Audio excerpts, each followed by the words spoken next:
Hello and welcome to race academy official. सत श्री अकाल साਰਿਆਂ ਨੂੰ नमस्ते दा। मेरा नाम है फनकार ते रेस अकैडमी ऑफिशियल ਤੇ ਤੁਹਾਡਾ स्वागत है। मेरा नाम है फनकार ते रेस अकैडमी ऑफिशियल ਤੇ ਤੁਹਾਡਾ स्वागत है। ਇਹ ਕੀ ਹੋ ਗਿਆ दो बारी बोल गया। चलो खैर कोई चक्कर नहीं, कई बार नहीं पता लगता, काम कर बहुत है भाई। चलो खैर तो आप पजल जीके सीरीज़ का चौथा सैशन करने जा रहे हैं। इस तो पहले आप 3 सैशन ला चुके हैं भाई। शनि एतवार ऑफ होंगे, बाकी दिन रेगूलर रहूगा, यानी कि डेली यूट्यूब पर तुम्हें यूनीक क्वेश्चन मिलते रहेंगे अपने पेपरों वास्ते। तुम ये कर सकते हो। ज़्यादा गल्लां बातां ना करते हो तो टाइम घट तो घट ਆਪਾਂ ਘੱਟ ਤੋਂ ਘੱਟ ਦੇ ਵਿੱਚ ਯਾਨੀ ਕਿ ਬਹੁਤ ਸਾਰੇ ਕੁਐਸਚਨ ਆਪਾਂ ਕਰ ਲਾਂਗੇ। ਬਸ ਇੰਨਾ ਕਿ ਇਹਨਾਂ ਦੇ ਵਿੱਚੋਂ ਜੋ ਮੈਂ ਐਕਸਟਰਾ ਚੀਜ਼ਾਂ ਦੱਸਦਾ ਉਹਨਾਂ ਨੂੰ ਨੋਟ ਜ਼ਰੂਰ ਕਰਦੇ ਜਾਣਾ।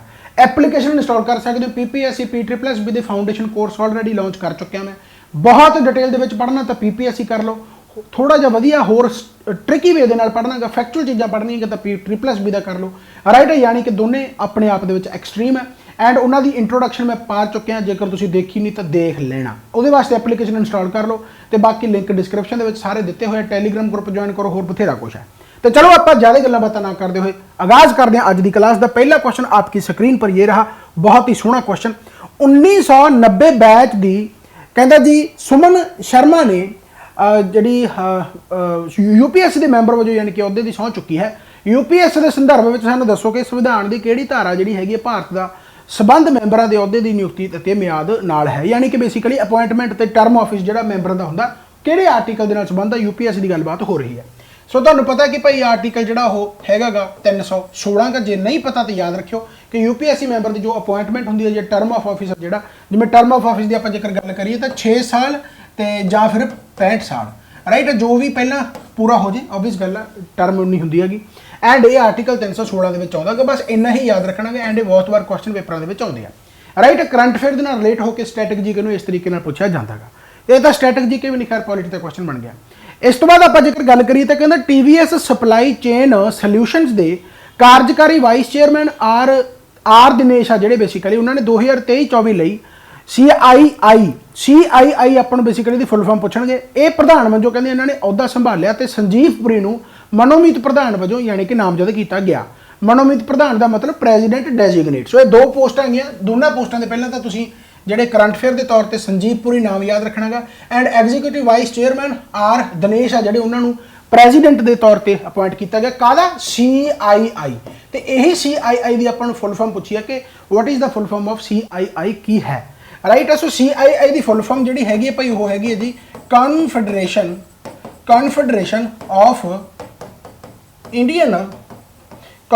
Of Indian industry. Confederation of Indian industry यानी कि C ऑप्शन आ जाऊगा, कॉन्फेडरेशन ऑफ इंडियन इंडस्ट्री। हुण करते की है बेसिकली जो MSMEs है, जो छोटियां तो लैके वड्डियां कंपनी तक बेसिकली उन्होंने वर्क इन्वायरमेंट दिंदे आ। ये एक तरीके की non profit and non government organization है जिहड़ी कि एक तरह का वर्क इन्वायरमेंट उन्होंने दिंदी है कि जो उन्होंने वास्ते जरूरी है चीज़ां एक इंडस्ट्री नूं चलाउण वास्ते उन्होंने हैल्प बेसिकली करते हैं। राइट, इसनूं आपां कहने कॉन्फेडरेशन ऑफ इंडियन तुहाडी होगी इंडस्ट्री। राइट, सो उस तरीके नाल क्रिएट की गई है। सो ये काफ़ी इंपॉर्टेंट है। सो इसकी फुल फॉर्म याद रखना। बाकी जो ऑबियस गल है आर दिनेश जिहड़ा कि प्रेजिडेंट अपॉइंट किए गए तो संजीव पुरी है जिहड़े वो प्रेजिडेंट डेजिग्नेट आ। सो याद रखना। इस तो बाद आप गल करिए कहता जी 28 मई 2023 को प्रधानमंत्री नरेंद्र मोदी ने अधिकारित तौर पर नवीं संसद इमारत खोली है। राइट है, यानी अपना न्यू पार्लीमेंट तुहानूं पता स्थापित होया। संसद के संदर्भ में सानूं दसो कि संविधान का इन्हां विचों किहड़ा हिस्सा यानी इस नाल संबंधित है। जेकर हुण आपां पूरे आपां पार्ट्स की गल करिए तो पार्ट आपां पहला पढ़ते हैं जिवें कि यूनियन एंड इट्स टैरिटरी यानी यूनियन बारे पढ़ते हैं। उस तो बाद पार्ट 2 आ जाता citizenship, part 3 fundamental right, part 4 है ना। सो बेसिकली पार्ट 4 के DPSP आ गया, फिर पार्ट 4A आ गया, वो आप फंडामेंटल ड्यूटीज़ बारे पढ़ते हैं। राइट, फिर उस तो बाद पार्ट 5 आ गया जिहदे आप यूनियन एग्जीक्यूटिव बारे पढ़ते हैं। एंड पार्ट 5 का एक हिस्सा है। जे आप आर्टिकल की गल करिए तो आर्टिकल 79 है जिहड़ा बेसिकली वो पार्लीमेंट की यानी उसनूं दर्शाउंदा कि पार्लीमेंट अपना जो जिवें आप कहने कि पार्लीमेंट का हिस्सा कौन है। ऑबियस गल है कि अपना लोक सभा, राज्य सभा तो प्रेजिडेंट वो हिस्सा बनते हैं। सो आर्टिकल 79 है। तो जी आप एक्सट्रीम देखिए तो किहड़े आर्टिकल तो लैके किहड़े आर्टिकल तो 79 तो लैके 122 पार्ट तक के पार्लीमेंट की जो भी गतिविधियां उसनूं कवर करता है। राइट, एंड 28 मई 2023 जरूर डेट भी याद रखनी है। क्यों? कारण जिवें तुहानूं पुछ ला कि लास्ट टाइम यानी कि जिहड़ी पहला पार्लीमेंट सी, जिहड़ी पुरानी पार्लीमेंट सी बेसिकली ਉਹਨੂੰ ਆਪਾਂ कदों बनाया सीगा उस बिल्डिंग ਨੂੰ बनाया सीगा जी 18 जनवरी ते 1927 ਦੇ ਵਿੱਚ। ਤੇ ਹੁਣ ਇਸ ਤੋਂ ਬਾਅਦ ਇਹਨੂੰ ऑब्वियस ਗੱਲ ਹੁਣ ਨਵਾਂ ਬਣਾਇਆ ਗਿਆ 28 ਮਈ 2023 18 जनवरी 1927 भी डेट याद रखनी क्योंकि ये भी पूछा जा सकता है। सो ये काफ़ी इंपॉर्टेंट हो गया। एंड जो हम न्यू पार्लीमेंट बनेगा है किहड़ी कंपनी ने डिजाइन किया, सो ये जरूर पूछा जा सकता है। सो HCP design private limited. So basically इन्होंने जी अपनी न्यू पार्लीमेंट है उसको डिजाइन किया। समझ लगी। होर बहुत सारे क्वेश्चन इतों बन सकते हैं खैर, बट ठीक है चलो ये अलग चीज़ बन दसी तुहानूं मैं। इस तो बाद आ गया जी वीर सावरकर जयंती विनायक दामोदर वीर सावरकर की याद में पूरे भारत में मनाई जाती है। ओबवियस गल है। इस दे संदर्भ में सानूं दसो कि हेठ लिखे नेतावां विचों किसने क्रांतिकारी संगठन अभिनव भारत सोसायटी की जिहड़ी हैगी स्थापना की सी। हुण जदों आपां वीर सावरकर यानी VD सावरकर की गल कर रहे हैं बेसिकली, तो ओबवियस गल है अभिनव भारत सोसायटी की इन्होंने ही जी कि लॉन्च की सी। सो भाई विनायक दामोदर सावरकर, सो याद रखना VD सावरकर। अभिनव भारत सोसायटी है जी बेसिकली ये कदों ते कित्थे ये इंपॉर्टेंट बनता है। सो याद रखना 1904 ते पुणे दे विच एस्टैबलिश की गई थी अभिनव भारत सोसायटी। यह क्वेश्चन आम तौर पर पूछे जाते हैं। सो इन्ना की याद रखना है। इस तो बाद आप जेकर गल करिए तो कहना मालाबार नदी उत्सव लई किहड़ा राज है जिसनों एशिया के सब तो वड्डे सफेद पानी मुकाबले वजों जाना जाता है, यानी कि किहड़ी स्टेट है मालाबार साइट दे विच यानी रिवर फेस्टिवल जो लगता बेसिकली उहदे लई touted as Asia's biggest white water competition यानी कि जो उत्थे हुंदा गा। राइट। सो ये किहड़ी स्टेट दे विच आपां नूं पुछिआ गया। देखो बहुत इंपॉर्टेंट है। मालाबार कोस्ट जो आप पढ़ते तो बेसिकली आप मॉडर्न हिस्टरी में चले जाने जो पुर्तगाली है जोड़े बेसिकली वो केरला साइड तो कैलीकट आए सी। ये उस जगह की ही गल हो रही है, उत्थे ही ये एशिया का जोड़ा बिगेस्ट यानी वाइट वाटर कंपीटिशन है होंदा गा। एंड वो जगह कित्थे ऑब्वियस गल है केरला दे विच है। एंड जेकर वो जगह का प्रॉपर नाम होवे तो वह किहड़ा गा भाई कैलीकट। कैलीकट एंड कैलीकट का दूसरा नाम की है जेकर तुसीं मॉडर्न हिस्टरी वधिया तरीके नाल पढ़ रखी है तो कोझीकोडे। तो कोझीकोडे जगह ऑब्वियस गल है जिते पुर्तगाली सब तो पहला एंटर करते वास्को डी गामा 1498 के आउंदा कैलीकट के। तो उही जगह तो बेसिकली ये जोड़ा है वाइट वाटर कंपीटिशन है जोड़ा एशिया का बिगेस्ट हैगा ये। राइट। सो यह काफ़ी इंपॉर्टेंट हो गया। इस तो बाद जेकर आप गल करिए तो कहना किहड़े साल में ईस्ट इंडिया कंपनी ने बंबई को पुर्तगाली तो खरीदिया सी। राइट। यानी बॉम्बे तो पुर्तगालियां तो खरीद लिया सी। ऑब्वियस गल है, तुहानूं पता भी चार्लस II दे नाल पुर्तगालियां दी जिहड़ी कुड़ी सी बेसिकली की नाम सी कैथरीन है ना, उहदे नाल विआह हो गया सी। किंग जिहड़ा चार्लस II सीगा तो उन्होंने दाज दे विच बेसिकली डॉरी दे विच बेसिकली बॉम्बे दान करता सी इन्हां नूं अंग्रेज़ां नूं। तो ईस्ट इंडिया कंपनी अक्वायर्ड उन्होंने बॉम्बे बेसिकली पुर्तगाली तो ले लिया। वो किहड़ा टाइम सीगा, वो 1668 सी। राइट। 27 मार्च की 27 मार्च दिन है तो 1668 ये याद रखना का काफ़ी इंपॉर्टेंट है। राइट। सो उस टाइम पर उन्होंने अक्वायर किया सी। ठीक हो गया भाई, वेरी गुड। चलो इस तो बाद आ गया कहता जी प्रसिद्ध विद्यासागर सेतु इन्हां विचों किहड़े शहर में स्थित है। ये विद्यासागर सेतु आ जिहड़ा विद्यासागर ईश्वर चंद्र विद्यासागर जिन्होंने बहुत सोशल रिफॉर्म किए है ना, ईश्वर चंद्र विद्यासागर इन्हों का नाम जेकर इंपॉर्टेंट है तो तुहानूं एक चीज़ पूछी जाती होंदी है कि चाइल्ड री मैरिज एक्ट 1856 के सब तो वड्डा योगदान किहदा है, ईश्वर चंद्र विद्यासागर। सो ईश्वर चंद्र विद्यासागर द्वारा जिहड़ा सीगा बेसिकली आह जिहड़ा चाइल्ड री मैरिज वास्ते इन्होंने काफ़ी यानी कि कहा गा भी भाई कहते होंगे चाइल्ड मैरिज सॉरी चाइल्ड की री मैरिज कि होनी है, चाइल्ड मैरिज हो गया तो या फिर वूमैन री मैरिज एक्ट। राइट है। ठीक है ना, वूमैन री मैरिज एक्ट तो child marriage act. So basically बच्चों का यानी कि जोड़ा आप छोटे उम्र विआह कर देंगे सी या वूमैन री मैरिज एक्ट जोड़ा 1856 के आएगा तो उन्होंने इन्होंने काफ़ी योगदान रहा। तो अपन पूछा की है कि फेमस विद्यासागर सेतु बेसिकली यह किहड़ी सिटी दे विच लोकेटेड है। सो भाई हुगली रिवर सारे पता होगा कलकत्ता। राइट है, वेस्ट बंगाल तो हुगली रिवर से बनया होया। इसे करके विद्यासागर सेतु का दूसरा नाम है जोड़ा वो हुगली ब्रिज भी है, हुगली ब्रिज। सो याद रखना का हुगली ब्रिज के नाम नाल भी जाना जाता। सो यह कित्थे हो गया भाई कोलकाता। समझ लग गई। सो काफ़ी यह इंपॉर्टेंट हो गया। नैक्सट आप जेकर गल करिए तो कहता the Bangladesh China India Myanmar corridor links Kolkata to which part of China, यानी बांग्लादेश चीन भारत म्यांमार जोड़ा है बेसिकली गलियारा यह कोलकाता नूं चीन के किहड़े हिस्से नाल जोड़दा है। ये बेसिकली एक तरह की तुसीं ऐ मनो भी एक तरह की जिवें कहते होंदे भी पार्टनरशिप है ना, हैल्प होंदी है एक दूसरे की। ऑब्वियस गल है बॉर्डर ते है। राइट। सो बांग्लादेश चाइना इंडिया म्यांमार जोड़ा कलकत्ता नूं जोड़दा गा वो चाइना दे जोड़ा कि यूनान सिटी आ उस नूं जोड़दा गा। यूनान एक तरह का डिस्ट्रिक्ट मनो। राइट है, यूनान। सो ये काफ़ी इंपॉर्टेंट है भाई। सो याद रखना गा यूनान सब तो एक वड्डा सिटी है तो यह किहड़े उहदे विच आउंदा गा, ਇਹ ਆਉਂਦਾ ਗਾ ਭਾਈ, ਇਹ ਬੇਸਿਕਲੀ ਕੈਪੀਟਲ ਸਿਟੀ ਆ ਜਿਹੜੀ ਕਿ ਆਪਾਂ ਯੂਨਾਨ ਦੀ ਗੱਲ ਕੀਤੀ ਆ। ਇਸ ਨੂੰ ਇੱਕ ਕਨਵੈਨਸ਼ਨ ਦਾ ਨਾਮ ਦਿੱਤਾ ਜਾਂਦਾ ਗਾ ਵੀ ਜਿਹੜੀ ਆ ਬੰਗਲਾਦੇਸ਼, ਚਾਈਨਾ, ਇੰਡੀਆ, ਮਿਆਂਮਾਰ ਆਪਾਂ ਕੋਰੀਡੋਰ ਦੀ ਗੱਲ ਕਰਦੇ ਆ, ਇਹ ਇੱਕ ਕਨਵੈਨਸ਼ਨ ਰਾਹੀਂ ਆਇਆ, ਇੱਕ ਸੰਧੀ ਰਾਹੀਂ ਆਇਆ, ਤਾਂ ਹੀ ਤਾਂ ਇਹ ਹੋਇਆਗਾ। ਤਾਂ ਉਸ ਸੰਧੀ ਦਾ ਨਾਮ ਜਿਹੜਾ ਹੈਗਾ ਭਾਈ ਉਹ ਕੀ ਆ? Coming convention. Coming convention, coming convention, ਜਾਂ ਇਸ ਨੂੰ ਕਮਿੰਗ ਇਨੀਸ਼ੀਏਟਿਵ ਦੇ ਨਾਮ ਨਾਲ ਵੀ ਜਾਣਿਆ ਜਾਂਦਾ, ਕਮਿੰਗ ਇਨੀਸ਼ੀਏਟਿਵ। ਸੋ ਕਾਫੀ ਇੰਪੋਰਟੈਂਟ ਹੈ, ਰਾਈਟ। ਸੋ ਇਹ ਯੂਨਾਨ ਇਹਦਾ ਬੇਸਿਕਲੀ ਆਨਸਰ ਆ ਜਾਵੇਗਾ। ਸੋ ਇਹੋ ਜਿਹੇ ਕੁਐਸਚਨ ਦੇਖੋ ਬੜੇ ਯੂਨੀਕ ਆ, ਇਹ ਪੇਪਰਾਂ ਦੇ ਵਿੱਚ ਐਜ਼ ਇਟ ਇਜ਼ ਕਈ ਵਾਰੀ ਰਿਪੀਟ ਹੋ ਜਾਂਦੇ ਆ, ਸੋ ਆਪਣੇ ਵਾਸਤੇ ਸੌਖਾ ਹੋ ਜਾਊਗਾ। ਇਸ ਤੋਂ ਬਾਅਦ ਆ ਗਿਆ ਜੀ, ਕਹਿੰਦਾ ਬਹੁਤ ਸੌਖਾ ਹੈ ਤਾਂ ਕੁਐਸਚਨ ਬਹੁਤ ਵਾਰ ਰਿਪੀਟ ਹੁੰਦਾ, ਖੈਰ ਇਹ ਡਰਾਉਣ ਵਾਲਾ ਕੁਐਸਚਨ ਨਹੀਂ ਹੈਗਾ। ਕਿਹੜੇ ਸਾਲ ਵਿੱਚ ਕਹਿੰਦਾ ਭਾਰਤ ਵਿੱਚ ਅੰਗਰੇਜ਼ੀ ਨੂੰ ਪੜ੍ਹਾਈ ਦੇ ਲਈ ਮਾਧਿਅਮ ਯਾਨੀ ਲਾਜ਼ਮੀ ਕਰਤਾ ਸੀ?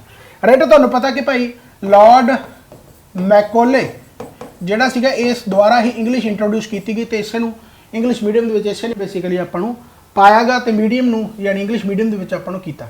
ਤੇ ਕਿਹੜਾ ਟਾਈਮ ਸੀ? 1835 ਦਾ। 1835 ਦਾ। ਕਈ ਵਾਰੀ ਲਾਰਡ ਮੈਕੋਲੇ ਦਾ ਨਹੀਂ ਪੁੱਛਿਆ ਜਾਂਦਾ, ਆਪਾਂ ਨੂੰ ਪੁੱਛਿਆ ਜਾਂਦਾ ਵੀ ਜਿਸ ਟਾਈਮ ਤੇ ਇੰਗਲਿਸ਼ ਮੀਡੀਅਮ ਇੰਸਟਰਕਸ਼ਨਾਂ ਆ ਗਈਆਂ ਸੀ, ਕੰਪਲਸਰੀ ਕੀਤਾ ਗਿਆ, ਯਾਨੀ ਕਿ ਉਸ ਟਾਈਮ ਤੇ ਲਾਰਡ ਵਾਇਸਰਾਏ ਕੌਣ ਸੀਗਾ ਜਾਂ ਗਵਰਨਰ ਜਨਰਲ ਆਫ ਇੰਡੀਆ ਕੌਣ ਸੀਗਾ? ਤਾਂ ਉਸ ਟਾਈਮ ਤੇ ਸੀਗਾ ਭਾਈ lord William Bentinck. Lord William Bentinck. So ਯਾਦ ਰੱਖਣਾ ਕਾਫੀ ਇੰਪੋਰਟੈਂਟ ਹੈ। ਇਸ ਤੋਂ ਬਾਅਦ ਆ ਗਿਆ ਜੀ ਦਾ ਐਗਜ਼ੀਕਿਊਟਿਵ ਕਮੇਟੀ ਯਾਨੀ ਕਿ ਡਾਇਰੈਕਟਰ ਜਨਰਲ ਜੀ ਅਸ਼ੋਕ ਕੁਮਾਰ ਦੀ ਪ੍ਰਧਾਨਗੀ ਹੇਠ ਰਾਸ਼ਟਰੀ ਸਵੱਛ ਗੰਗਾ ਮਿਸ਼ਨ ਜਿਹੜਾ ਚਲਾਇਆ ਜਾ ਰਿਹਾ, ਉਹਦੀ ਕਾਰਜਕਾਰੀ ਕਮੇਟੀ ਨੇ ਲਗਭਗ ਕਹਿੰਦਾ 638 ਕਰੋੜ ਰੁਪਏ ਦੇ 8 ਪ੍ਰੋਜੈਕਟਾਂ ਦੀ ਪ੍ਰਵਾਨਗੀ ਦਿੱਤੀ ਹੈ। ਠੀਕ ਹੈ ਜੀ। ਇਸ ਦੇ ਸੰਦਰਭ ਵਿੱਚ ਸਾਨੂੰ ਕਹਿੰਦਾ ਦੱਸਿਆ ਗਿਆ ਕਿ ਰਾਸ਼ਟਰੀ ਸਵੱਛ ਗੰਗਾ ਮਿਸ਼ਨ ਦੀ ਸਥਾਪਨਾ ਕਿਹੜੇ ਸਾਲ ਵਿੱਚ ਕੀਤੀ ਗਈ ਸੀ, ਇਹਦਾ ਦੱਸੋ। ਯਾਨੀ ਕਹਿਣ ਦਾ ਮਤਲਬ ਕੀ ਆ ਕਿ ਜਿਹੜੀ ਆਪਾਂ ਨਮਾਮੀ ਗੰਗੇ ਦੀ ਗੱਲ ਕਰਦੇ ਹਾਂ ਨਾ, national mission for clean Ganga, Namami Gange ਤੁਹਾਨੂੰ ਪਤਾ ਪ੍ਰੋਜੈਕਟ ਜਿਹੜਾ 2014 ਦੇ ਵਿੱਚ ਚੱਲਿਆ ਸੀਗਾ, ਤਾਂ ਉਹ ਹੁਣ ਆਪਾਂ ਕਿਉਂਕਿ ਪ੍ਰਧਾਨ ਮੰਤਰੀ ਨਰਿੰਦਰ ਮੋਦੀ ਦੀ ਜਦੋਂ ਸਰਕਾਰ ਆਈ ਹੈ ਤਾਂ ਗੱਲਬਾਤ ਉਹੀ ਸੀ। ਹਾਲਾਂਕਿ ਜਿਹੜਾ national mission for clean Ganga ਇਹ ਪਹਿਲਾਂ ਤੋਂ ਚੱਲ ਰਿਹਾ ਸੀ, ਬਟ ਇਹਦਾ ਨਾਮ ਬਦਲਤਾ ਸੀ ਨਮਾਮੀ ਗੰਗੇ ਰੈਜੂਵਨਾਈਜੇਸ਼ਨ, ਰਾਈਟ। ਸੋ ਉਹਦੇ ਥਰੂ ਹੁਣ ਗੰਗਾ ਨੂੰ ਬੇਸਿਕਲੀ ਸਾਫ਼ ਕਰ ਰਹੇ ਆ। 2025 ਦਾ ਇਹਨਾਂ ਨੇ ਟਾਰਗੇਟ ਲੈ ਰੱਖਿਆ ਹੈਗਾ, 638 ਕਰੋੜ ਰੁਪਈਆ ਜਿਹੜਾ ਬੇਸਿਕਲੀ ਉਹਨਾਂ ਨੇ ਅਪਰੂਵ ਕੀਤਾ ਇਸ ਪ੍ਰੋਜੈਕਟ ਵਾਸਤੇ, ਰਾਈਟ। ਪਰ ਜਿਹੜਾ ਇਹ national mission for clean Ganga ਸੀਗਾ ਇਹ ਐਸਟੈਬਲਿਸ਼ ਕਦੋਂ ਤੋਂ ਹੋਇਆ ਹੋਇਆ? ਇਹ ਐਸਟੈਬਲਿਸ਼ ਹੋਇਆ ਹੋਇਆ 2011 ਤੋਂ। ਸੋ ਇਹ ਕਾਫੀ ਇੰਪੋਰਟੈਂਟ ਹੈ। ਪਰ ਜੇ ਨਮਾਮੀ ਗੰਗੇ ਪੁੱਛ ਲਿਆ ਜਾਵੇ ਤਾਂ ਨਮਾਮੀ ਗੰਗੇ 2014 ਦੇ ਵਿੱਚ ਆ, ਨਾਮ ਦੇ ਵਿੱਚ ਫਰਕ ਆ, ਕੰਮ ਸੇਮ ਹੀ ਆ, right. So Namami Gange clean project ਆ ਜਿਹੜਾ ਬੇਸਿਕਲੀ ਉਹ ਵੀ national mission for clean Ganga ਦਾ ਹੀ ਇੱਕ ਹਿੱਸਾ ਹੈਗਾ, ਇਹ ਮੰਨ ਲਓ, ਰਾਈਟ ਹੋਗਾ। ਸੋ ਇਹ ਕਾਫੀ ਇੰਪੋਰਟੈਂਟ ਹੈ। ਐਂਡ ਇਸ ਐਗਜ਼ੀਕਿਊਟਿਵ ਕਮੇਟੀ ਦੇ ਜਿਹੜੇ ਪ੍ਰੈਜ਼ੀਡੈਂਟ ਆ, ਚੇਅਰ ਡਾਇਰੈਕਟਰ ਜਨਰਲ ਆ ਬੇਸਿਕਲੀ ਜਿਹੜੇ ਜੀ ਅਸ਼ੋਕ ਕੁਮਾਰ ਹੈ, ਇਹ ਨਾਮ ਵੀ ਯਾਦ ਰੱਖ ਸਕਦੇ ਹੋ ਕਿਉਂਕਿ ਇਹ ਵੀ ਪੁੱਛਿਆ ਜਾ ਸਕਦਾ ਹੈ, ਰਾਈਟ। 2025 ਤੱਕ ਦਾ ਟਾਰਗੇਟ ਹੈ, ਵੀ ਯਾਦ ਰੱਖ ਸਕਦੇ ਹੋ। ਐਗਜ਼ੀਕਿਊਟਿਵ ਤੇ ਜੁਡੀਸ਼ੀਅਲ ਪਾਵਰਸ ਨੂੰ ਸੈਪਰੇਟ ਕੀਤਾ ਗਿਆ, ਯਾਨੀ ਬ੍ਰਿਟਿਸ਼ ਈਸਟ ਇੰਡੀਆ ਕੰਪਨੀ ਦੇ ਸੇਵਕਾਂ ਦੀਆਂ ਕਾਰਜਕਾਰੀ ਅਤੇ ਨਿਆਇਕ ਸ਼ਕਤੀਆਂ ਨੂੰ ਪਹਿਲੀ ਵਾਰ ਹੇਠ ਲਿਖੇ ਅਨੁਸਾਰ ਵੱਖ ਕੀਤਾ ਗਿਆ। ਹੁਣ ਯਾਨੀ ਬੇਸਿਕਲੀ ਕਿਹਦੇ ਦੁਆਰਾ ਕੀਤਾ ਗਿਆ? ਹਾਲਾਂਕਿ ਇੱਥੇ ਕੁਐਸਚਨ ਦੇ ਵਿੱਚ ਐਕਟ ਆਉਣੇ ਚਾਹੀਦੇ ਸੀ ਕਿ ਵੀ ਰੈਗੂਲੇਟਿੰਗ ਐਕਟ, ਚਾਰਟਰ ਐਕਟ 1853 ਜਾਂ ਚਾਰਟਰ ਐਕਟ 1833, ਫਿਰ ਆਪਸ਼ਨ ਜ਼ਿਆਦਾ ਵਧੀਆ ਬਣ ਜਾਂਦਾ, ਬਟ ਠੀਕ ਹੈ ਚਲੋ ਇਹਨਾਂ ਨੇ ਪੁੱਛ ਲਿਆ ਵੀ ਕੌਣ ਉਸ ਟਾਈਮ ਤੇ ਗਵਰਨਰ ਜਨਰਲ ਆਫ ਬੰਗਾਲ ਜਾਂ ਇੰਡੀਆ ਸੀਗਾ। ਸੋ ਆਬਵੀਅਸ ਗੱਲ ਆ, ਜਦੋਂ ਪਹਿਲੀ ਵਾਰ ਐਗਜ਼ੀਕਿਊਟਿਵ ਤੇ ਜੁਡੀਸ਼ੀਅਲ ਪਾਵਰਸ ਨੂੰ ਸੈਪਰੇਟ ਕੀਤਾ ਗਿਆ, ਤੁਹਾਨੂੰ ਪਤਾ ਕਿ 1773 ਦੇ ਵਿੱਚ ਰੈਗੂਲੇਟਿੰਗ ਐਕਟ ਆਇਆ। ਰੈਗੂਲੇਟਿੰਗ ਐਕਟ ਜਦੋਂ ਪ੍ਰੋਪਰ ਤਰੀਕੇ ਦੇ ਨਾਲ ਈਸਟ ਇੰਡੀਆ ਕੰਪਨੀ ਨੂੰ ਰੈਗੂਲੇਟ ਕੀਤਾ ਗਿਆ, ਰਾਈਟ। ਫਿਰ 1784 ਦੇ ਵਿੱਚ ਪਿਟਸ ਇੰਡੀਆ ਐਕਟ ਆਇਆ ਜਦੋਂ ਬੋਰਡ ਆਫ ਕੰਟਰੋਲ ਵਗੈਰਾ ਐਸਟੈਬਲਿਸ਼ ਕੀਤਾ ਗਿਆ। ਫਿਰ ਉਸ ਤੋਂ ਬਾਅਦ 1813 ਹੈ ਨਾ, ਫਿਰ ਉਸ ਤੋਂ ਬਾਅਦ 1833, ਫਿਰ 1853 ਐਂਡ 1853 ਦੇ ਵਿੱਚ ਪਹਿਲੀ ਵਾਰ ਗਵਰਨਰ ਜਨਰਲ ਦੀ ਕੌਂਸਲ ਦੇ ਵਿੱਚ ਲੈਜਿਸਲੇਟਿਵ ਤੇ ਐਗਜ਼ੀਕਿਊਟਿਵ ਨੂੰ ਵੱਖ ਕੀਤਾ ਗਿਆ। ਕਿਤੇ ਇਸ ਕੁਐਸਚਨ ਨੂੰ ਉਹਦੇ ਨਾਲ ਨਾਮ ਲਾ ਦਿਓ, ਉਹ ਗਵਰਨਰ ਜਨਰਲ ਦੀ ਕੌਂਸਲ ਦੇ ਵਿੱਚ ਐਗਜ਼ੀਕਿਊਟਿਵ ਕੌਂਸਲ ਤੇ ਲੈਜਿਸਲੇਟਿਵ ਕੌਂਸਲ ਨੂੰ ਵੱਖ ਕੀਤਾ ਗਿਆ ਸੀ ਉਹਨਾਂ ਦੇ ਪਾਵਰਾਂ ਨੂੰ।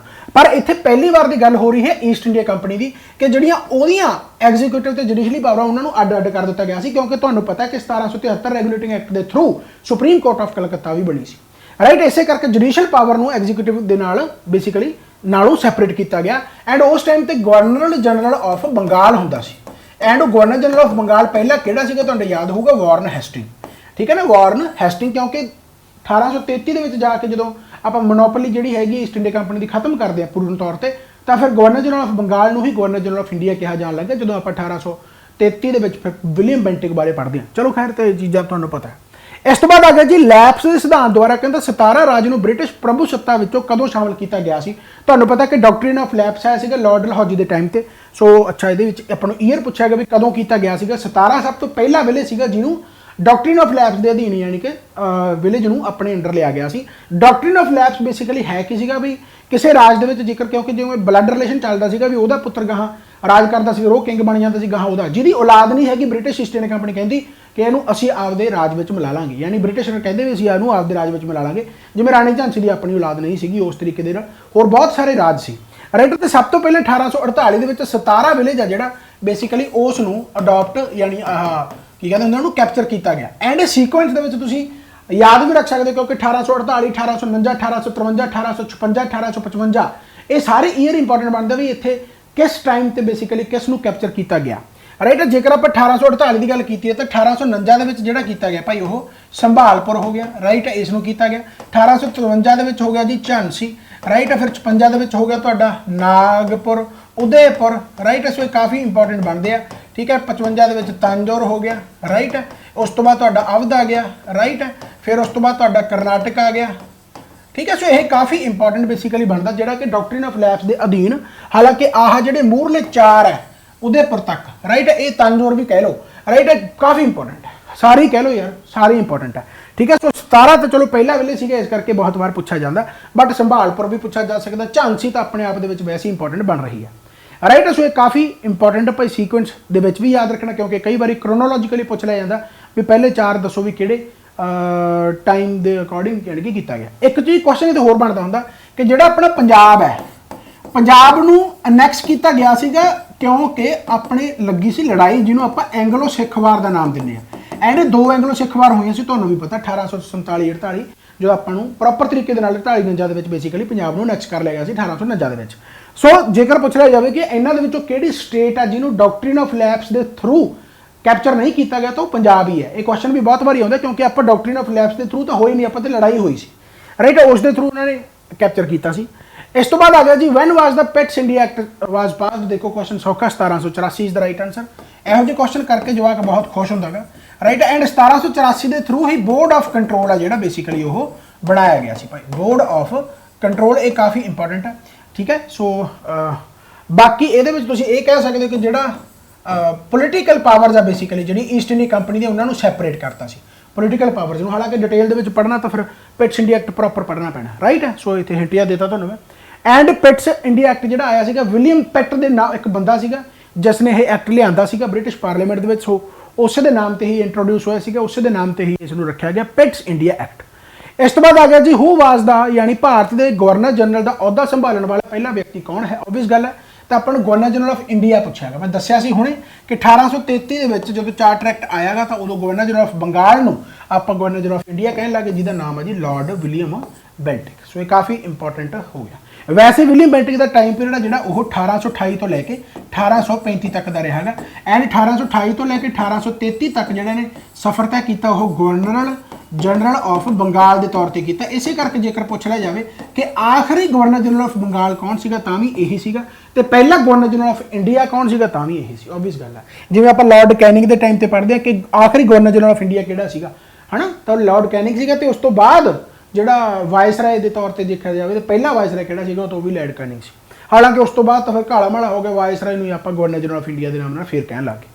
चलो खैर, तो इस तो बाद आ गया जी राज मुंदरी सोशल रिफॉर्म एसोसीएशन ਨੂੰ 1871 ਵਿੱਚ ਵਿਧਵਾ ਪੁਨਰ ਵਿਆਹ यानी ਨੂੰ ਉਤਸ਼ਾਹਿਤ ਕਰਨ ਦੇ ਉਦੇਸ਼ ਨਾਲ 1871 ਵਿੱਚ ਸਥਾਪਿਤ ਕੀਤਾ ਗਿਆ ਸੀ। ਬੇਸਿਕਲੀ ਰਾਜ ਮੁੰਦਰੀ ਇੱਕ ਜਗ੍ਹਾ, ਇਹ ਰਾਜ ਮੁੰਦਰੀ ਇੱਕ ਜਗ੍ਹਾ ਕੀ ਉਸ ਥਾਂ ਤੇ ਬੇਸਿਕਲੀ ਸੋਸ਼ਲ ਰਿਫॉर्म एसोसीएशन एस्टैबलिश ਹੋਈ ਸੀ 1871 ਦੇ ਵਿੱਚ ਹੋਈ ਸੀ। ਤੇ ਇਹਦਾ ਏਮ ਸੀਗਾ ਕਿ ਜਿਹੜੀ ਵਿਡੋ ਰੀਮੈਰਿਜ ਐਕਟ ਹੈ, ਵਿਡੋ ਰੀਮੈਰਿਜ ਜਿਵੇਂ ਆਪਾਂ ਈਸ਼ਵਰ ਚੰਦਰ ਵਿਦਿਆਸਾਗਰ ਦੀ ਗੱਲ ਕਰੀ ਤਾਂ ਉਹਨਾਂ ਨੇ ਰੋਕਿਆ ਸੀ ਬੇਸਿਕਲੀ, ਹੈ ਨਾ। ਇੱਥੇ ਵਿਡੋ ਰੀਮੈਰਿਜ ਜਿਹੜਾ ਸੌਰੀ ਰੋਕਿਆ ਕਹਿ ਗਿਆ ਮੈਂ, ਚਾਈਲਡ ਮੈਰਿਜ ਨੂੰ ਰੋਕਿਆ ਸੀਗਾ, ਹੈ ਨਾ। ਤੇ ਇੱਥੇ ਵੀ ਉਹੀ ਵਿਡੋ ਰੀਮੈਰਿਜ ਨੂੰ ਪ੍ਰਮੋਟ ਕੀਤਾ ਗਿਆ ਕਿ ਆਪਣੀ ਜ਼ਿੰਦਗੀ ਨੂੰ ਰੋਕਣਾ ਨਹੀਂ, ਅੱਗੇ ਵਧਾਓ। ਤਾਂ ਵਿਡੋ ਰੀਮੈਰਿਜ ਐਕਟ ਨੂੰ ਪ੍ਰਮੋਟ ਕਰਨ ਦੇ ਲਈ 1871 ਦੇ ਵਿੱਚ ਰਾਜ ਮੁੰਦਰੀ ਜਿਹੜਾ ਸੋਸ਼ਲ ਰਿਫॉर्म ਐਸੋਸੀਏਸ਼ਨ ਐਸਟੈਬਲਿਸ਼ ਹੋਇਆ। ਸੋ ਇਹ ਜਿਹੜਾ ਹੈਗਾ ਭਾਈ ਕਿੰਨਾ ਦੁਆਰਾ ਹੋਇਆਗਾ, तो यह होया जी वीर सालिंगम। सो ये काफ़ी इंपॉर्टेंट है भाई वीर सालिंगम, राइट। सो याद रखना गा प्रमोट किया विडो रीमैरिज एक्ट यानी विडो रीमैरिज नूं, राइट। एंड ये जेकर आप थोड़ी जी होर गलबात करिए तो वीर सालिंगम चलो इन्ना याद रख लो, होर तक की है एक ना मेरे दिमाग चो निकल गया यार, वीर सालिंगम नूं एक टाइटल मिले, हाँ, father of renaissance father of renaissance in Telugu. हुण तुहाडे दिमाग दे विच आउणा चाहिए कि फादर ऑफ रिनाइसेंस आपां नूं किहनूं कहने आ, याद होना चाहिए, चाहे ब्रह्मो समाज पढ़ो, चाहे कुछ भी यानी ब्रह्मो समाज तो बाद होर बहुत सारे सोशल रिफॉर्म ऑर्गेनाइजेशन आईਆਂ ਤੁਹਾਨੂੰ मैं हिंट देता ਤਾਂ फादर ऑफ रिनाइसेंस ਮੈਨੂੰ ਦੱਸੋ ਵੀ ਕਿਹਨੂੰ ਕਿਹਾ ਜਾਂਦਾ पर जे फादर ऑफ रिनाइसेंस तेलुगु ਦੇ ਵਿੱਚ ਪੁੱਛ ਲਿਆ ਜਾਵੇ ਤਾਂ ਫਿਰ ਕੌਣ ਆ ਭਾਈ ਵੀਰ ਸਾਲਿੰਗਮ ਰਾਈਟ। ਸੋ ਇਹ ਕਾਫੀ ਇੰਪੋਰਟੈਂਟ ਹੈ, ਇਹਨੂੰ ਯਾਦ ਰੱਖਣਾ ਹੈ। ਇਸ ਤੋਂ ਬਾਅਦ ਆ ਗਿਆ ਭਾਈ ਤੁਹਾਡਾ ਅਗਲਾ ਕੁਐਸਚਨ, ਕਹਿੰਦਾ ਜੀ ਸਮਾਰਕਾਂ ਅਤੇ ਸਾਈਟਾਂ ਅਤੇ ਅੰਤਰਰਾਸ਼ਟਰੀ ਕੌਂਸਲ ਜਿਹੜੀ ਹੈਗੀ ਆ ਨੇ 1982 ਵਿੱਚ 18 ਅਪ੍ਰੈਲ ਨੂੰ ਸਮਾਰਕਾਂ ਅਤੇ ਸਾਈਟਾਂ ਲਈ ਅੰਤਰਰਾਸ਼ਟਰੀ ਦਿਵਸ ਵਜੋਂ ਘੋਸ਼ਿਤ ਕੀਤਾ ਗਿਆ। ਪਹਿਲਾਂ ਤਾਂ 18 ਅਪ੍ਰੈਲ ਯਾਦ ਰੱਖਣੀ ਆ ਕਿਉਂਕਿ ਇਹ ਯੂਨੈਸਕੋ ਡੇ ਹੈ ਇੱਕ ਤਰ੍ਹਾਂ ਦਾ, ਜਾਂ ਇਹਨੂੰ ਕਹਿ ਸਕਦੇ ਤੁਸੀਂ ਇੰਟਰਨੈਸ਼ਨਲ ਡੇ ਆਫ ਮੋਨੂਮੈਂਟਸ। ਠੀਕ ਹੋ ਗਿਆ, ਲਿਖਿਆ ਹੋਇਆ international day of monuments and sites 18 ਅਪ੍ਰੈਲ। ਇਹ ਪਹਿਲਾਂ ਤਾਂ ਡੇਟ ਬਹੁਤ ਜ਼ਿਆਦਾ ਇੰਪੋਰਟੈਂਟ ਹੈ, ਇਹ ਯਾਦ ਰੱਖਣਾ ਰਾਈਟ ਹੋ ਗਿਆ। Also known as world heritage day right 1982। ਤਾਂ ਉਹਦੇ ਸੰਦਰਭ ਵਿੱਚ ਸਾਨੂੰ ਦੱਸੋ, ਕਹਿੰਦਾ ਵੀ ਹੁਣ ਯੂਨੈਸਕੋ ਵਰਲਡ ਹੈਰੀਟੇਜ ਸਾਈਟਸ ਕਿੰਨੀਆਂ। ਲੇਟੈਸਟ ਡਾਟਾ ਦੇ ਹਿਸਾਬ ਨਾਲ ਜੇਕਰ ਦੇਖਿਆ ਜਾਵੇ ਤਾਂ 40 ਹੈ। ਹਾਲਾਂਕਿ ਇਹਦੇ ਵਿੱਚ ਹੇਰਾ ਫੇਰੀ ਮਾੜੀ ਮੋਟੀ ਹੋ ਸਕਦੀ ਹੈ, ਪਰ ਤੁਸੀਂ 40 ਯਾਦ ਰੱਖੋ ਕਿਉਂਕਿ ਇਹ ਪ੍ਰੀਵੀਅਸ ਈਅਰ ਕੁਐਸਚਨ ਹੈ ਜਿਹੜਾ ਕਿ ਲੇਟੈਸਟ ਕਿਸੇ ਐਗਜ਼ਾਮ ਦੇ ਵਿੱਚ ਆਇਆ ਹੋਇਆ ਰਾਈਟ। ਸੋ 40 ਫਿਲਹਾਲ latest UNESCO world heritage sites ਹੋ ਗਿਆ ਇੰਪੋਰਟੈਂਟ। ਇਸ ਤੋਂ ਬਾਅਦ ਆਪਾਂ ਜੇਕਰ ਗੱਲ ਕਰੀਏ ਤਾਂ ਕਹਿੰਦਾ ਹਾਲ ਹੀ ਵਿੱਚ ਵਿਸ਼ਵ ਵਪਾਰ ਸੰਗਠਨ ਯਾਨੀ ਵਰਲਡ ਟ੍ਰੇਡ ਆਰਗੇਨਾਈਜੇਸ਼ਨ ਜਿਹੜਾ ਇੱਕ ਪੈਨਲ ਹੈ ਨੇ ਕਹਿੰਦਾ ਯੂਰਪੀਅਨ ਯੂਨੀਅਨ ਅਤੇ ਹੋਰ ਦੇਸ਼ਾਂ ਨਾਲ ਸੂਚਨਾ ਤਕਨਾਲੋਜੀ ਟ੍ਰੈਫਿਕ ਦੇ ਵਿਵਾਦ ਵਿੱਚ ਭਾਰਤ ਦੇ ਖਿਲਾਫ ਫੈਸਲਾ ਸੁਣਾਤਾ। ਤਾਂ ਵਿਸ਼ਵ ਵਪਾਰ ਸੰਗਠਨ ਦਾ ਜਿਹੜਾ ਵਰਤਮਾਨ ਡਾਇਰੈਕਟਰ ਜਨਰਲ ਕੌਣ ਆ, ਦੇਖੋ ਵਰਲਡ ਟ੍ਰੇਡ ਆਰਗੇਨਾਈਜੇਸ਼ਨ ਤੋਂ ਕੋਈ ਕਰੰਟ ਅਫੇਅਰ ਹੈ ਜਿਹਦੇ ਵਿੱਚ ਯੂਰਪੀਅਨ ਯੂਨੀਅਨ ਨਾਲ ਮਿਲ ਕੇ ਬੇਸਿਕਲੀ ਇੰਡੀਆ ਦੇ ਨਾਲ ਜੋ ਵੀ ਇਹਨਾਂ ਦਾ ਵਾਰਤਾਲਾਪ ਹੋਇਆ ਇਨਫੋਰਮੇਸ਼ਨ ਦੇ ਨਾਲ ਜੋ ਵੀ ਯਾਨੀ ਕਿ ਡਿਸਪਿਊਟ ਵਗੈਰਾ ਹੋਇਆ ਰਾਈਟ। ਅਤੇ ਆਪਾਂ ਨੂੰ ਪੁੱਛ ਲਿਆ ਕਿ ਵਰਲਡ ਟ੍ਰੇਡ ਆਰਗੇਨਾਈਜੇਸ਼ਨ ਦਾ ਬੇਸਿਕਲੀ ਡਾਇਰੈਕਟਰ ਜਨਰਲ ਕੌਣ ਹੈ। ਪਹਿਲੀ ਗੱਲ ਤਾਂ ਜੇਕਰ ਆਪਾਂ ਵਰਲਡ ਟ੍ਰੇਡ ਆਰਗੇਨਾਈਜੇਸ਼ਨ ਦੀ ਗੱਲ ਕਰੀ ਤਾਂ ਇਹਦਾ ਐਸਟੈਬਲਿਸ਼ਮੈਂਟ ਈਅਰ ਬਹੁਤ ਇੰਪੋਰਟੈਂਟ ਬਣਦਾ ਹੈਗਾ, ਇਹ ਬਹੁਤ ਵਾਰ ਪੁੱਛਿਆ ਜਾਂਦਾ ਹੈਗਾ। ਤਾਂ ਐਸਟੈਬਲਿਸ਼ਮੈਂਟ ਈਅਰ ਹੈਗਾ 1995, 1 ਜਨਵਰੀ 1995 ਨੂੰ ਇਹ ਐਸਟੈਬਲਿਸ਼ ਹੋਇਆ। ਐਂਡ ਇਹਦਾ ਜਿਹੜਾ ਹੈੱਡਕੁਆਟਰ ਆ ਉਸ ਤੋਂ ਵੀ ਜ਼ਿਆਦਾ ਇੰਪੋਰਟੈਂਟ ਆ ਜਿਹੜਾ ਕਿ ਜਨੇਵਾ ਸਵਿਟਜ਼ਰਲੈਂਡ ਦੇ ਵਿੱਚ ਇਹਦਾ ਯਾਨੀ ਕਿ ਹੈੱਡਕੁਆਟਰ ਹੈ। ਸਵਿਟਜ਼ਰਲੈਂਡ ਦੇ ਵਿੱਚ ਇਹਦਾ ਹੈੱਡਕੁਆਟਰ ਹੋ ਗਿਆ। ਹੁਣ ਇਹਦਾ ਡਾਇਰੈਕਟਰ ਜਨਰਲ ਹੈਗਾ ਜੀ, ਉਹ ਹੈਗਾ ਜੀ ਨਗੋਜ਼ੀ ਇਕੋਨਜ਼ੋ।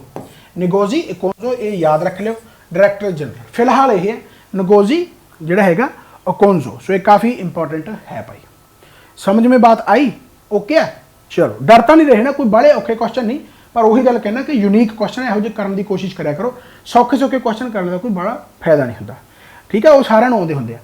हाल ही में कहना छत्तीसगढ़ के मुख्य मंत्री ने प्रधानमंत्री को पत्र लिख के सोध बिलों संविधान की 9वीं सूची में कहना शामिल करने की मंग की थी, यानी करंट अफेयर का पार्ट है कि छत्तीसगढ़ के मुख्य मंत्री वालों यह पत्र जारी किया गया जिस में कहना नौकरियां ਅਤੇ विद्यक संस्थावां ਵਿੱਚ ਰਾਖਵੇਂਕਰਨ ਦੇ ਉੱਚ ਕੋਟੀ ਦੀ ਆਗਿਆ ਕੀਤੀ ਗਈ, यानी कोटे की आग्या दी गई सी। उस दे संदर्भ में सानूं दसो कि कहना भारत के संविधान में जिहड़ी 9वीं अनुसूची आ, यानी भारत के प्रधानमंत्री दे किस यानी किहड़ा प्रधानमंत्री जो उस टाइम ते यानी जिस टाइम ते 9वीं अनुसूची पेश की गई, क्योंकि जिहड़ा 9वीं अनुसूची 9वां शेड्यूल है बेसिकली जिहड़ा 9th शेड्यूल है, ये तुहानूं पता कि अपनी एक पहली अमेंडमेंट हुई सी, सब तो पहली अमेंडमेंट अपने कॉन्स्टिट्यूशन के सब तो पहली अमेंडमेंट जी कि 1951 हुई सी। एंड इस अमेंडमेंट के थ्रू 9th शेड्यूल ऐड किया गया सी, क्योंकि ओरिजिनल कॉन्स्टिट्यूशन के अपने 8 शेड्यूल सी। ओरिजिनल कॉन्स्टिट्यूशन के अपने 395 आर्टिकल, 8 शेड्यूल, 22 पार्ट्स ये आप पढ़ते हैं ना। हुण क्योंकि शेड्यूल 12 हो चुके हैं, आर्टिकल 470 तो प्लस हो चुके हैं एंड 22 की थां ते 25 पार्ट हो चुके हैं, पढ़ते हो ना तुसीं। तो बेसिकली जो 8वां शेड्यूल तो बाद जो 9वां शेड्यूल पहली बार ऐड किया गया, पहली अमेंडमेंट 1951 थी। उस टाइम पर जवाहरलाल नेहरू प्राइम मिनिस्टर सी। सो जवाहरलाल नेहरू इसका आंसर बन जाऊगा, ठीक है। सो देखो कितना वधिया क्वेश्चन है, Jawaharlal Nehru is the right answer, ठीक हो गया भाई। अगला आ गया कहता जी इन्हां विचों किहड़ी भारत में सड़कों की प्रबंधन श्रेणी नहीं है, यानी कि which of the following is not management category के विच रोड्स जो इंडिया के बनदियां उहदे विच नहीं आउंदी। तो भाई नैशनल हाईवे हैगी है, बिल्कुल हैगी है, कैटेगरी के विच आउंदी है। स्टेट हाईवे बिल्कुल हैगा गा, बॉर्डर रोड्स या फिर डिस्ट्रिक्ट हाईवे इत्थे कन्फ्यूजन होगी। तो डिस्ट्रिक्ट हाईवे भी हैगा गा जिथे डिस्ट्रिक्ट एडमिनिस्ट्रेशन काम करती है, बॉर्डर रोड्स नहीं हैगा। बॉर्डर रोड वास्ते तुसीं ऐ मान लो भी एक अदर कैटेगरी काम करती जिन्होंने आप कहने BRO border road organisations. So management category यानी जो इन जनरल है, ये तो अदर आ गया, जिवें आप कनकरेंट लिस्ट पढ़ते हैं, यूनी लिस्ट पढ़ते हैं, है ना, जां आप उस तो बाद आप जो स्टेट लिस्ट की गल कर ली, यूनी लिस्ट की गल कर ली, कनकरेंट लिस्ट की गल कर ली, फिर बाद कहते हैं बचियां खुचियां पावर जो आप रेजिडरी पावर कहते हैं।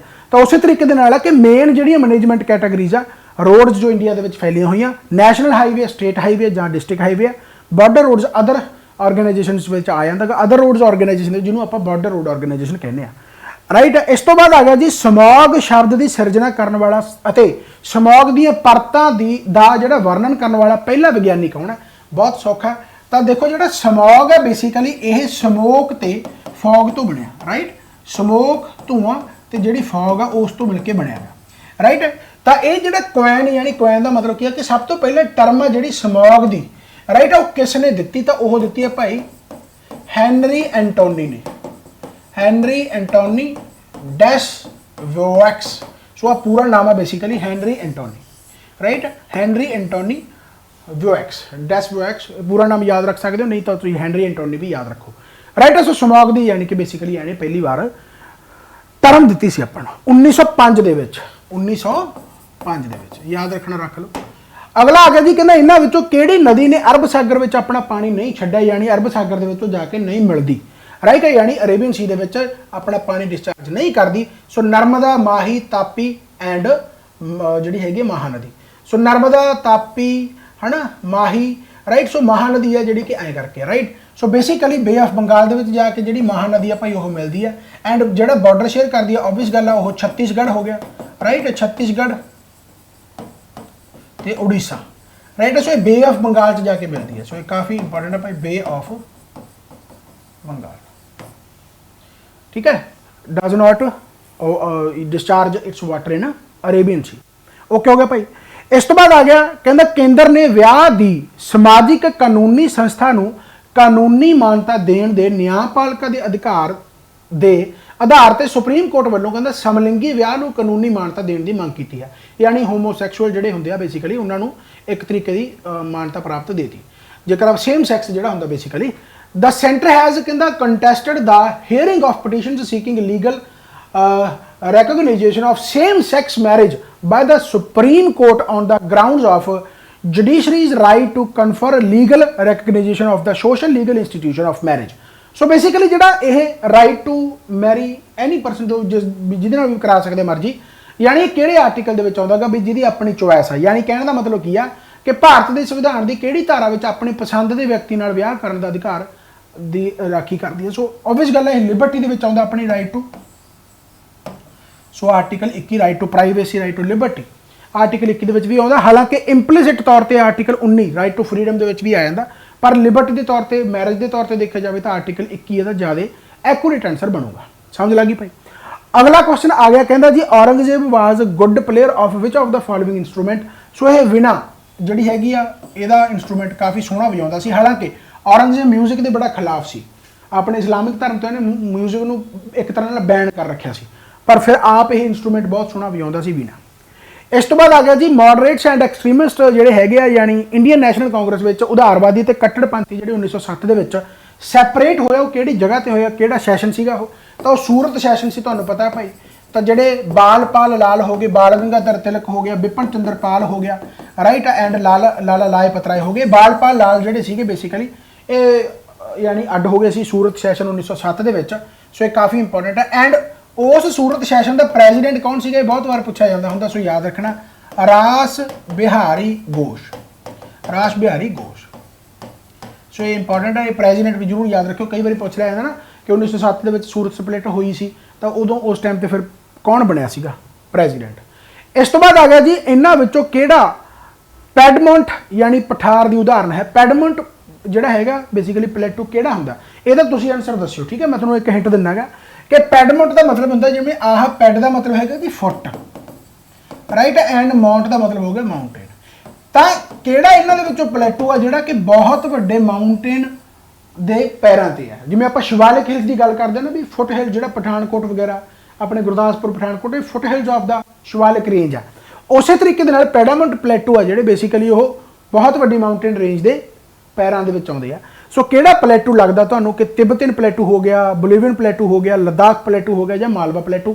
ਮਾੜਾ ਜਿਹਾ ਇੱਕ ਵਾਰੀ ਆਨਸਰ ਇਹਦਾ ਜ਼ਰੂਰ ਕਮੈਂਟ ਬਾਕਸ ਦੇ ਵਿੱਚ ਦੱਸਿਓ, ਰਾਈਟ। ਦੇਖਦੇ ਆ ਕਿੰਨਾ ਕੁ ਦਿਮਾਗ ਲਾਉਣਾ ਵੀ ਤੁਹਾਡਾ ਆਨਸਰ ਸਹੀ ਹੈ ਜਾਂ ਨਹੀਂ। ਅਗਲੀ ਕਲਾਸ ਦੇ ਵਿੱਚ ਮੈਂ ਇਹਦਾ ਆਨਸਰ ਦੱਸ ਹੀ ਦੇਣਾਗਾ, ਰਾਈਟ। ਪਰ ਹਾਂ ਦੱਸਿਓ ਜ਼ਰੂਰ ਕਮੈਂਟ ਬਾਕਸ ਦੇ ਵਿੱਚ ਇਹਦਾ ਆਨਸਰ ਹੁਣੇ ਦੱਸਿਓ। ਇਸ ਤੋਂ ਬਾਅਦ ਆਪਾਂ ਜੇਕਰ ਗੱਲ ਕਰੀਏ ਤਾਂ ਕਹਿੰਦਾ ਜੀ ਇਹਨਾਂ ਵਿੱਚੋਂ ਕਿਸ ਨੇ ਸੰਵਿਧਾਨ ਸਭਾ ਦੀ ਯੂਨੀਅਨ ਸ਼ਕਤੀਆਂ ਲਈ ਵਾਲੀ ਕਮੇਟੀ ਦੀ ਅਗਵਾਈ ਕੀਤੀ ਹੈ। ਯੂਨੀਅਨ ਪਾਵਰ ਕਮੇਟੀ ਯਾਨੀ ਕੌਂਸਟੀਟਿਊਸ਼ਨ ਅਸੈਂਬਲੀ ਦਾ ਪ੍ਰੈਜ਼ੀਡੈਂਟ ਕੌਣ ਆ ਭਾਈ? ਤਾਂ ਉਹ ਹੈਗਾ ਜੀ ਜਵਾਹਰ ਲਾਲ ਨਹਿਰੂ। ਤੁਹਾਨੂੰ ਵੀ ਪਤਾ ਕਿ 13 ਮੇਜਰ ਕਮੇਟੀਆਂ ਬਣੀਆਂ ਸੀ ਕੌਂਸਟੀਟਿਊਸ਼ਨ ਅਸੈਂਬਲੀ ਬਣਾਉਣ, ਆਪਣਾ ਕੌਂਸਟੀਟਿਊਸ਼ਨ ਬਣਾਉਣ ਵਾਸਤੇ। ਡਰਾਫਟਿੰਗ ਕਮੇਟੀ ਦੇ ਜਿਵੇਂ ਆਪਾਂ ਚੇਅਰਮੈਨ BR ਅੰਬੇਦਕਰ ਦੀ ਗੱਲ ਕਰਦੇ ਹੋਗੇ, ਬਹੁਤ ਸਾਰੀਆਂ ਕਮੇਟੀਆਂ ਹੋਰ ਬਣੀਆਂ ਸੀ। ਉਸ ਦੇ ਵਿੱਚੋਂ ਹੀ ਇੱਕ ਕਮੇਟੀ ਸੀ union power committee of the constituent assembly so ਇਹਦਾ ਜਵਾਹਰ ਨਹਿਰੂ ਦਾ ਬੇਸਿਕਲੀ ਪ੍ਰੈਜ਼ੀਡੈਂਟ ਸੀ। ਹੁਣ ਮੈਂ ਵਿੱਚ ਦੀ ਦੱਸ ਦਿੰਦਾ ਕਿ ਭਾਈ ਦੇਖੋ ਬਹੁਤ ਸਿੰਪਲ ਜੀ ਗੱਲ ਹੈ ਕਿ ਇੱਕ PPSC ਹੈ ਜੇਕਰ ਤੁਸੀਂ ਬਹੁਤ ਵਧੀਆ GS ਕਰਨਾ ਚਾਹੁੰਦੇ ਹੋ, ਐਂਡ ਇੱਕ PSSB ਹੈ ਜਿਹਦੇ ਵਿੱਚ ਤੁਹਾਡਾ ਵੀਡੀਓ ਵਗੈਰਾ ਹੋ ਗਿਆ, ਜਾਂ PSSB ਦੇ ਅੰਡਰ ਐਕਸਾਈਜ਼ ਇੰਸਪੈਕਟਰ ਇਲੈਕਸ਼ਨ ਜਿਹੜਾ ਕਨਗੋ ਹੈ, ਜਾਂ ਹੋਰ ਬਹੁਤ ਸਾਰੇ ਪਟਵਾਰੀ ਵਗੈਰਾ ਹੋ ਗਿਆ, ਉਹ ਕਵਰ ਹੋਣਗੇ। ਠੀਕ ਹੈ, ਤਾਂ ਮੈਂ ਦੋਨੇ ਹੀ ਜਿਹੜੇ ਫਾਊਂਡੇਸ਼ਨ ਕੋਰਸ ਹੈ ਲਾਂਚ ਕੀਤੇ। ਹਜੇ 2-2 ਲੈਕਚਰ ਹੀ ਇਹਨਾਂ ਦੇ ਵਿੱਚ ਹੋਇਆ, ਕੋਈ ਬਹੁਤਾ ਜ਼ਿਆਦਾ ਨਹੀਂ ਹੋਇਆ। ਰਾਈਟ, ਮੈਂ ਟਾਈਮ ਟੇਬਲ ਇਹਨਾਂ ਦਾ ਪਾ ਰੱਖਿਆ ਕਿ 3-4 ਮਹੀਨਿਆਂ ਦੇ ਵਿੱਚ ਮੈਂ ਸਾਰਾ ਤੁਹਾਨੂੰ ਕਵਰ ਕਰਵਾ ਦੂੰਗਾ। ਰਾਈਟ, ਇਹਦੇ ਵਿੱਚ ਕੱਲੀ GS ਹੈ, ਇਕੱਲਾ GS ਦਾ ਫਾਊਂਡੇਸ਼ਨ ਕੋਰਸ ਹੈ। ਇਹਦੇ ਵਿੱਚ GS ਪਲੱਸ ਮੈਥ ਹੈ। ਰਾਈਟ, ਜਿਹੜਾ ਕਿ ਪ੍ਰੋਪਰ ਤਰੀਕੇ ਦੇ ਨਾਲ ਆਪਾਂ ਕੰਪਲੀਟ ਕਰਾਂਗੇ। ਠੀਕ ਹੈ, ਸੋ ਇਹਨਾਂ ਦੀ ਡਿਟੇਲ ਇੰਟਰੋਡਕਸ਼ਨ ਦੇਖ ਸਕਦੇ ਹੋ ਜੇ ਕੋਰਸ ਵਗੈਰਾ ਕਰਨਾ ਚਾਹੁੰਦੇ ਹੋ, ਪਰ ਬਹੁਤ ਵਧੀਆ ਡਿਟੇਲ ਆ, ਬਹੁਤ ਸਾਰੇ ਵਧੀਆ ਕੰਟੈਂਟ ਤੁਹਾਡੇ ਵਾਸਤੇ ਤਿਆਰ ਆ ਤੇ ਐਪਲੀਕੇਸ਼ਨ ਇੰਸਟਾਲ ਕਰਕੇ ਲੈ ਸਕਦੇ ਹੋ। ਰਾਈਟ ਭਾਈ, ਇਸ ਤੋਂ ਬਾਅਦ ਆ ਗਿਆ ਜੀ ਮਹਾਰਾਸ਼ਟਰ ਵਿੱਚ ਵਰਕਾਰੀ ਸੰਪਰਦਾਇ ਦੀ ਸਥਾਪਨਾ ਕਿਸ ਦੁਆਰਾ ਕੀਤੀ ਗਈ, ਯਾਨੀ ਵਰਕਾਰੀ ਸੈਕਟਰ ਜਿਹੜਾ ਬੇਸਿਕਲੀ ਮਹਾਰਾਸ਼ਟਰ ਦੇ ਵਿੱਚ ਕਿਹਦੇ ਦੁਆਰਾ ਫਾਊਂਡ ਕੀਤਾ ਗਿਆ। ਤੁਕਾਰਾਮ ਨਾਮਦੇਵ, ਵਿਸ਼ੋਬਾ ਖਾਰੀਚਰ, ਜਾਂ ਫਿਰ ਜਿਹੜਾ ਹੈਗਾ ਧਿਆਨੇਸ਼ਵਰ। ਧਿਆਨੇਸ਼ਵਰ ਨੂੰ ਧਿਆਨਦੇਵ ਵੀ ਕਿਹਾ ਜਾਂਦਾ। ਸੋ ਇਹਦਾ ਵੀ ਆਨਸਰ ਜਿਹੜਾ ਆ ਜਾਊਗਾ ਜੀ ਧਿਆਨਦੇਵ ਜਾਂ ਧਿਆਨੇਸ਼ਵਰ ਆ ਜਾਂਦਾਗਾ। ਸੋ ਇਹ ਕਾਫੀ ਇੰਪੋਰਟੈਂਟ ਹੈ ਭਾਈ। ਸੋ ਇਹ ਭਗਵਤ ਗੀਤਾ ਨੂੰ ਬਹੁਤ ਮੰਨਦੇ ਸੀਗੇ ਤੇ ਇਹਨਾਂ ਨੇ ਵੀ ਸੋਸ਼ਲ ਰਿਫਾਰਮ ਮੂਵਮੈਂਟਸ ਵਾਸਤੇ ਕੰਮ ਕੀਤਾਗਾ। ਰਾਈਟ, ਜਿਵੇਂ ਰਿਲੀਜੀਅਸ ਪੱਖ ਤੋਂ ਬੇਸਿਕਲੀ ਕਹਿ ਸਕਦੇ ਹੋ। ਰਾਈਟ, ਜਿਵੇਂ ਆਪਾਂ ਭਗਤੀ ਮੂਵਮੈਂਟ ਪੜ੍ਹਦੇ ਹਾਂ ਤਾਂ ਭਗਤੀ ਮੂਵਮੈਂਟ ਦੇ ਵਿੱਚ ਹੀ ਧਿਆਨੇਸ਼ਵਰ ਦਾ ਵੀ ਨਾਮ ਆਉਂਦਾਗਾ। ਐਂਡ ਬਹੁਤ famous personality in Maharashtra during the time of ਭਗਤੀ ਮੂਵਮੈਂਟ। ਰਾਈਟ, ਸੋ ਭਗਤੀ ਮੂਵਮੈਂਟ ਦੇ ਰਿਲੇਟਡ ਜੇ ਪੁੱਛਿਆ ਜਾਵੇ ਕਿ ਇਹਨਾਂ ਦੇ ਵਿੱਚੋਂ ਮਹਾਰਾਸ਼ਟਰ ਦੇ ਵਿੱਚ ਭਗਤੀ ਮੂਵਮੈਂਟ ਦੇ ਨਾਲ ਕਿਹੜਾ ਰਿਲੇਟਡ ਹੈ, ਭਗਤੀ ਮੂਵਮੈਂਟ ਦੇ ਨਾਲ, ਤਾਂ ਓਬਵੀਅਸ ਗੱਲ ਆ ਭਾਈ ਉਹ ਕਿਹਦਾ ਨਾਮ ਆ ਜਾਊਗਾ, ਧਿਆਨਦੇਵ ਜਾਂ ਧਿਆਨੇਸ਼ਵਰ। ਸੋ ਇਹ ਕਾਫੀ ਇੰਪੋਰਟੈਂਟ ਹੋ ਗਿਆ, ਧਿਆਨੇਸ਼ਵਰ ਜਾਂ ਧਿਆਨਦੇਵ ਕਹਿ ਸਕਦੇ ਹੋ। ਇਸ ਤੋਂ ਬਾਅਦ ਆ ਗਿਆ ਜੀ ਇਹਨਾਂ ਵਿੱਚੋਂ ਕਿਹੜਾ ਪ੍ਰਾਚੀਨ ਸ਼ਹਿਰ ਪਾਣੀ ਦੀ ਸੰਭਾਲ ਦੀ ਵਿਸਤ੍ਰਿਤ ਪ੍ਰਣਾਲੀ ਲਈ ਚੰਗੀ ਤਰ੍ਹਾਂ ਜਾਣਿਆ ਜਾਂਦਾ ਸੀਗਾ, ਵਾਟਰ ਯਾਨੀ ਕਿ ਹਾਰਵੈਸਟਿੰਗ। ਸੋ ਇਹ ਕਾਫੀ ਇੰਪੋਰਟੈਂਟ ਹੈ। ਮੈਂ ਮੋਹਿਤ ਜਿਹੜਾ ਕੋਰਸਾਂ ਦੀ ਗੱਲ ਕਰਕੇ ਹਟਿਆ ਉਹਦੇ ਵਿੱਚ ਆਹੀ ਚੱਲ ਰਿਹਾ ਹੈਗਾ, ਜੇ ਸਟੋਨ ਏਜ ਤੇ ਇੰਡਸ ਵੈਲੀ ਸਿਵਲਾਈਜੇਸ਼ਨ ਉਹਦੇ ਵਿੱਚ ਮੈਂ ਖਤਮ ਕੀਤਾਗਾ। ਸੋ ਦੱਸੋ ਭਾਈ ਇਹਦਾ ਆਨਸਰ ਜਿਹੜੇ ਉਸ ਕੋਰਸ ਦੇ ਵਿੱਚ ਹੈਗੇ, ਜਾਂ ਤੁਸੀਂ ਆਪ ਵੀ ਵੈਸੇ ਦੱਸ ਸਕਦੇ ਹੋ ਕਿ ਇਹਦਾ ਆਨਸਰ ਕਮੈਂਟ ਬਾਕਸ ਦੇ ਵਿੱਚ ਆਉਣਾ ਚਾਹੀਦਾ। ਤੁਹਾਨੂੰ ਮੈਂ 2 ਕੁਐਸਚਨ ਪੁੱਛੇ ਆ, ਇੱਕ ਤਾਂ ਪਲੇਟੂ ਵਾਲਾ ਪੁੱਛਿਆ ਤੇ ਕਿਹਦਾ ਆਨਸਰ ਪੁੱਛਿਆ। ਇਹ ਦੋਨੇ ਦੇ ਆਨਸਰ ਜਿਹੜਾ ਹੈਗਾ ਭਾਈ ਕਮੈਂਟ ਬਾਕਸ ਦੇ ਵਿੱਚ ਦੱਸਿਓ, ਦੇਖਦੇ ਤੁਹਾਡਾ ਦਿਮਾਗ ਯਾਨੀ ਕਿ ਤੁਸੀਂ ਰਿਵੀਜ਼ਨ ਪ੍ਰੋਪਰ ਤਰੀਕੇ ਦੇ ਨਾਲ ਕਰ ਰਹੇ ਹੋ ਜਾਂ ਨਹੀਂ। ਰਾਈਟ, ਸੋ ਇਹ ਕਾਫੀ ਇੰਪੋਰਟੈਂਟ ਹੈ। ਮੇਰੇ ਹਿਸਾਬ ਦੇ ਨਾਲ ਸੈਸ਼ਨ ਤੁਹਾਨੂੰ ਕਾਫੀ ਸੋਹਣਾ ਲੱਗਿਆ ਹੋਊਗਾ। ਬਾਕੀ ਹੋਰ ਬਹੁਤ ਸਾਰੀਆਂ ਡਿਟੇਲਾਂ ਮੈਂ ਜਲਦੀ ਤੋਂ ਜਲਦੀ ਲੈ ਕੇ ਆਉਂਗਾ ਤੁਹਾਡੇ ਵਾਸਤੇ ਸਰਪ੍ਰਾਈਜ਼, ਜਿਹਦੇ ਵਿੱਚ ਡੇਲੀ ਅਸਾਈਨਮੈਂਟ ਵਗੈਰਾ ਹੋਣਗੀਆਂ। ਤੁਹਾਨੂੰ ਮੈਂ ਕੰਟੈਂਟ ਕਰਾਉਂਗਾ, daily current affair, daily math ਦੇ ਕੁਐਸਚਨ, ਡੇਲੀ ਰੀਜ਼ਨਿੰਗ ਦੇ ਉਹ ਤੁਹਾਨੂੰ ਪ੍ਰੋਵਾਈਡ ਜਲਦੀ ਕਰਵਾਉਂਗਾ ਮੈਂ। ਉਹਦੇ ਬਾਰੇ ਇਨਫੋਰਮੇਸ਼ਨ ਮੈਂ ਕੱਲ੍ਹ ਨੂੰ ਜਾਂ ਪਰਸੋਂ ਤੱਕ ਦੇ ਦੂੰਗਾ। ਠੀਕ ਹੈ, so thank you so much, bye bye, take care and Baba Nanak ਮਿਹਰ ਕਰੇ, ਚੜ੍ਹਦੀ ਕਲਾ ਚ ਰਹੋ, ਪੜ੍ਹਦੇ ਰਹੋ। ਆਪਾਂ ਹੋਰ ਨਵੀਂ ਵੀਡੀਓ ਨਾਲ ਮਿਲਦੇ ਰਹਾਂਗੇ। ਧੰਨਵਾਦ, ਟੇਕ ਕੇਅਰ।